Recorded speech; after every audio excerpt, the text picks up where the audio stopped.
can highlight nga you can include there nga imong mga qualification kung asa ka anad, and for experience kung unsa man experience sa imong mga old school, like you experience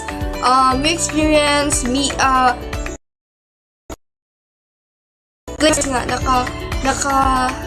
naka-join imong mga experience, like imong mga achievements sa imong past nga school, like joining journalism or leading or you became the or being a president of the whole entire campus sa imong school before. And next is the conclusion. So conclusion, you're going to express interest for an interview. It means you are willing to be interviewed by that university, and also you can provide and for them to contact you. Sa conclusion, you're going to provide contact details. And that's all for today. Thank you for listening, and I hope you learned something from this video. Good day, ma'am. Today we're gonna report about employment letter. So now I will discuss what is employment application letter, or widely known as cover letter. It is a one-page letter attached to a resume when applying for a job. It can also be used to introduce yourself to your prospective employer. It also highlights the applicant's experiences and personal qualities for them to be considered for an interview schedule, and as well as with the available job position. So there are three types of cover letter formats. First is black format, modified black format, and semi-black format. First is black format, which means that all parts of the letter are aligned to the left. Second is modified black format. The heading, date, complimentary clause, and signature are placed slightly at the center of the paper. Lastly is semi-black, the least used format, which is similar with modified black, except that the paragraphs of the body are indented. So, we have 7 parts of application letter. First is the heading. Heading is the sender's mailing address. So, this is where you list your address, your phone number, and your email at the top of the letter. So, it helps the recipients know where you are located and how to contact you. Next, we have the date. The date is when the letter is written. The date shows when the letter is written, so the recipient knows the timeline of your application. So third, we have the inside address. Inside address is where the receiver's name, job title, and address is located. So inside address is the recipient's details. It ensures that the letter reaches the right person in the company. So fourth, we have salutation. Usually begins with dear and uses colon at the end. So, salutation is a formal greeting. For example, Dear Mr. Smith. Then, the colon is used in a formal letter instead of comma. So, the fifth one is body. Body consists of the opening, middle, and closing paragraph. So, in opening paragraph, it introduces yourself and why you are writing. Then, in the middle paragraph, explains your qualification, experience, and why you are a good fit in the job. Lastly, in closing paragraph, you will thank the reader for their time and expresses your desire for an interview or further discussion. Next, we have complimentary clause. Complimentary clause is a polite way of ending your letter and ends with a comma. So, for example of this is sincerely, best regards, yours faithfully, yours truly, and it should be followed by a comma. Lastly, we have signature. Signature is a complete name and a signature of the sender. Here in signature, your name is written, and if sending a physical letter, you should sign it. And if it's an email, just type your name. And that's all for application letter. So today, I'm gonna explain the various types of business correspondence. First type is business inquiry letter. It is a letter that communicates with the business organization to ask for information about specific jobs, products, or services, usually written in response to an advertisement seen on television or the internet. This is a letter you're going to write if you're going to ask a company an information about their jobs, products, or services. Often people use this letter if they see an advertisement or on TV or online. The second type of business correspondence is quotation letter. References the prices of a service or product. This could range from a customer or client requesting or accepting a quote to the supplier or services provider sending the quote amount. So quotation letter, it is a letter that gives the products or services a price. It can be a customer asking for a company the price of the product or services, or it can be the company gives the price to a customer. Third type of business correspondence is complaint letter. Complaint letter is written when the purchaser is not satisfied with the goods. It is method of filling up information complaint against a service provider, company, or an individual to resolve a problem. Complaint letter, it is a letter you write when you're not satisfied or you're unhappy of the products or services that a company or a person has provided it to you. It is a formal way to complain to a company or a person that provided the products or services. So you can to try and fix the problem about their products or their services. So the last type of business correspondence is recovery letter. Recovery letter serves as a free legal method for collecting bad debts about past due payments. It is written reminder addressed to a debtor sent by a creditor. Recovery letter, this is a letter that a company sends to someone who owes them money. This is a reminder to pay overdue bills before they take any further action. And now, let's talk about memo, short for memorandum.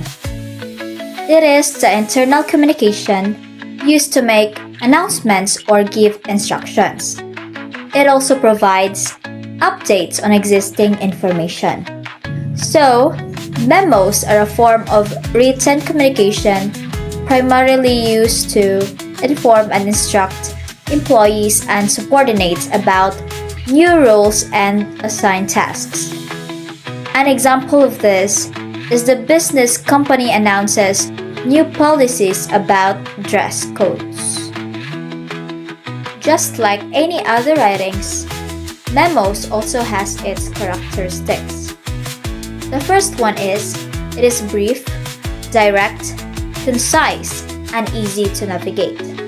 In other words, it doesn't use or need long paragraphs or flowery words just to convey the message or information. The second one is, it is less formal than letters but maintains a professional style. And the third one is, it is written in short, simple, and direct sentences. In short, it is straight to the point. And the last one, or the fourth one, is it uses language that is simple and understandable, so that the employees or the readers can understand it easily.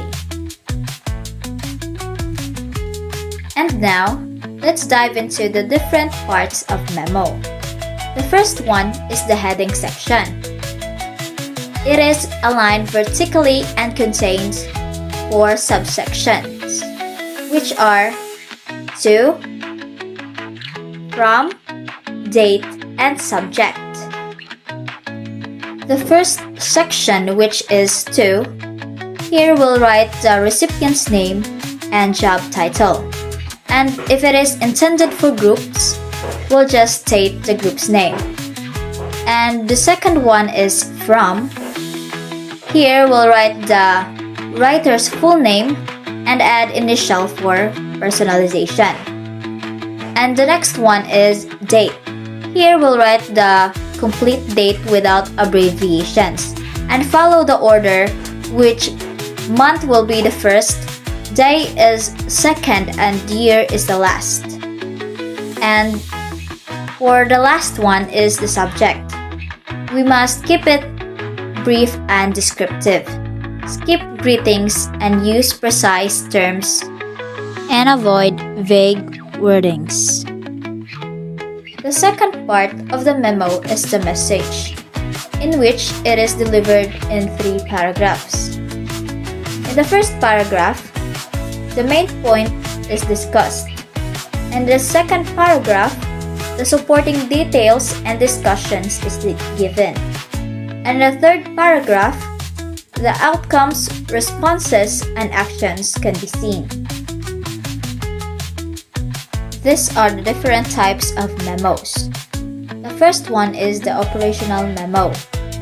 Concerns daily business operations, procedures, and workflows. The second one is financial memo. Deals with budgets, financial reports, and performance. The third one is environmental memo. Addresses environmental concerns, policies, and initiatives. The fourth one is announcement memo. It announces the policy changes, meetings, or other important information. And the fifth one is request for action memo. It formally requests a specific action from the recipients. Next is directives memo.